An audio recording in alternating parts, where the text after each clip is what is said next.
Big boss Malayalam season 7 live അപ്ഡേറ്റ്സിലേക്ക് നമുക്കൊന്ന് പോകാം. അതിന് മുന്നേ എൻ്റെ ചാനൽ എല്ലാവരും ഒന്ന് സബ്സ്ക്രൈബ് ചെയ്യുക, ഷെയർ ചെയ്യുക, ലൈക്ക് ചെയ്യുക, ആൻഡ് ബെൽ ബട്ടൺ കൂടി അമർത്തുക കേട്ടോ. ഓക്കെ, നമുക്ക് അനുമോള് ഫുഡ് കഴിക്കാൻ നേരം വൈകിട്ടുണ്ട്. കാരണം എല്ലാവരും കഴിച്ച് കഴിഞ്ഞിട്ട് അനുമോള് കഴിക്കുന്നുള്ളൂ ഇപ്പോൾ തൊട്ടിട്ട്. കാരണം എന്താ വെച്ചാൽ അനുമോള് കിച്ചൺ ടീമിലുള്ളതാണ്. പക്ഷേ കിച്ചൺ ടീമിൽ ഉള്ളതാണെങ്കിലും പാചകം ചെയ്യാൻ അനുമോള് കയറുന്നില്ല. ഇന്നലെ അനുമോളുടെ ഇഷ്ടത്തിന് കുറേ സാധനങ്ങൾ എല്ലാവർക്കും വെച്ച് കൊടുത്തു എന്ന് പറഞ്ഞ് ചെറിയൊരു അടി നടന്നിരുന്നു.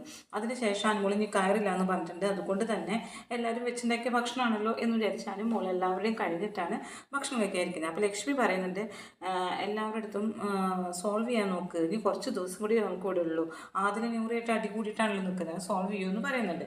നിങ്ങൾ ഫ്രണ്ട്സ് അല്ലേ എന്ന് പറയുന്നുണ്ട്. അപ്പോൾ പറഞ്ഞാലും മോള് എൻ്റെ വീട്ടിൽ ഞാൻ കടുപ്പം കുറച്ചിട്ട് ചായ ഉണ്ടാക്കുക, അതേപോലെയാണ് ഇവിടെ എല്ലാവർക്കും ചായ ഉണ്ടാക്കി കൊടുക്കുന്നത്. അത് നൂറയ്ക്ക് അതിലേക്ക് അറിയാം. എന്നിട്ട് ആ നൂറ വന്നിട്ട് കടുപ്പം കൂട്ടി ചായ വേണമെന്ന് പറഞ്ഞാൽ നമ്മൾ സ്വന്തമായി ചായ ഉണ്ടാക്കിയിട്ട് അത് ആ ചായക്ക് കുടിക്കാൻ പറ്റില്ല. അപ്പോൾ ഞാൻ ആദ്യം കടുപ്പം കുറവാച്ചിട്ട് ഞാൻ ചായ മേടിച്ചു കഴിഞ്ഞപ്പോഴാണ് നല്ല കടുപ്പുള്ളതെന്ന് പറഞ്ഞത്. അപ്പോൾ എൻ്റെ പങ്ക് ഞാൻ എന്ത് ചെയ്തു, അനീഷേട്ടനും ഷാനവാസുക്കാർക്ക് ഞാൻ കൊടുത്തു. അതിന് എൻ്റെ പങ്കാണ് ഞാൻ കൊടുത്തത്. അതിനെന്തിനാണ് ഇവർക്ക് ഇത്ര ദേഷ്യം വരുന്നത്? അപ്പം മുതൽ എൻ്റെ അടുത്ത് ഭയങ്കര ദേഷ്യത്തിലാണ് നിൽക്കുന്നത് എന്ന് പറയുന്നുണ്ട്, അനുമോൾ പറയുന്നുണ്ട്. അപ്പോൾ പിന്നെ പറയുന്ന അനുമോൾ ഒരുപാട് പ്രോബ്ലംസ് ഉണ്ടാക്കുകയാണ് വീട്ടിൽ എന്ന് ആദ്യം നൂറും പറയുന്നു. മുറിവൊക്കെ അപ്പോൾ ലക്ഷ്മി ചോദിക്കുന്നുണ്ട്, മുഖത്ത് മുറിവുണ്ടല്ലോ, ആ മൂക്കുമ്പോൾ മുറിവുണ്ടല്ലോ, അവിടെ വീർത്ത് നിൽക്കുന്നുണ്ട്. പക്ഷേ ഇന്നലെ രക്തം വന്നപ്പോൾ ഞാൻ വിചാരിച്ചു ആ ഉള്ളിൽ നിന്ന് രക്തം വരുന്നത്. പക്ഷെ അതൊന്നുമില്ല, കുഴപ്പമൊന്നുമില്ല, ചെറിയൊരു ഇത് പാടേ ഇവിടെ ഉള്ളൂ എന്ന് പറയുന്നുണ്ട്. എന്നിട്ട് പറയുന്നുണ്ട്, മനസ്സിലെ മുറിവ് എങ്ങനെ മാറ്റും?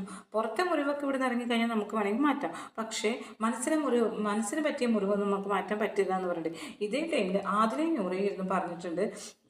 അവിടെ നിന്ന് പറയുകയാണ്, അനുമോള് ഇനി ഇത്രയും നേരം അവർ മിണ്ടിക്കൊണ്ടേയിരുന്നു. രാവിലെ തൊട്ട് അനുമോളടുത്ത് മിണ്ടാൻ ചെല്ലുന്നുണ്ട്. പക്ഷേ അനുമോള് മുഖം വീർപ്പിച്ച് നടക്കുകയാണ്. അപ്പോൾ അതിനോരും പറഞ്ഞത്, ഇനി ബേബി ഇനി നമുക്ക് മിണ്ടാൻ പോകണ്ട, കുറേ നേരം അനുമോളടുത്ത് മിണ്ടാൻ ചെല്ലുന്നു, അവൾ നമ്മുടെ അടുത്ത് മിണ്ടുന്നില്ല, ഇനി നമുക്ക് മിണ്ടാൻ പോകണ്ട, നമ്മളും ഇത്തിരി ദേഷ്യത്തിൽ തന്നെ ഇനി നിന്നാൽ മതി എന്ന് പറയുന്നുണ്ട്. അപ്പോൾ അനുമോള് ഇനിയിപ്പോൾ നമ്മുടെ പേഴ്സണൽ കാര്യം വലിച്ചിടുകയാണെങ്കിൽ എന്ത് ചെയ്യും ബേബി എന്ന് ചോദിക്കുന്നുണ്ട്. അപ്പോൾ പറയുന്നുണ്ട്, പേഴ്സണൽ കാര്യമൊന്നും അങ്ങനെ വലിച്ചിടാൻ പറ്റില്ല.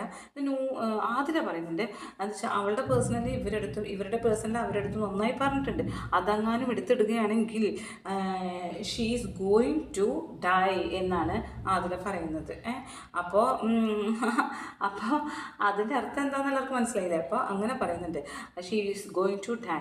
അപ്പോൾ അനുമോള് നൂറ പറയുന്നുണ്ട്, അനുമോൾ ഒരിക്കലും അങ്ങനെ എടുത്തിടാൻ സാധ്യതയില്ല. അത് നെവിനായിട്ട് പ്രശ്നം ഉണ്ടായപ്പോഴും നെവിൻ പറഞ്ഞ 5% മാത്രമേ അനുമോൾ പുറത്തേക്ക് വിട്ടുള്ളൂ. പക്ഷെ അനുമോൾ പറഞ്ഞ 100%ഉം നെവിൻ പുറത്തേക്ക് വിട്ടു. അപ്പം നമ്മുടെ അങ്ങനെ പറയാൻ സാധ്യതയില്ല. നമ്മുടെ നോക്കാം, നമുക്ക് എങ്ങനെയാണ് പെരുമാറുന്നത് നോക്കാം. നമുക്ക് എന്തായാലും ഒരു ഡിസ്റ്റൻസ് കീപ്പ് ചെയ്ത് പെരുമാറിയത്. എന്നോട് മിണ്ടാൻ വന്നാലും ഞാൻ ഇനി മിണ്ടില്ല എന്നൊക്കെ ഇവർ പറയുന്നുണ്ട്.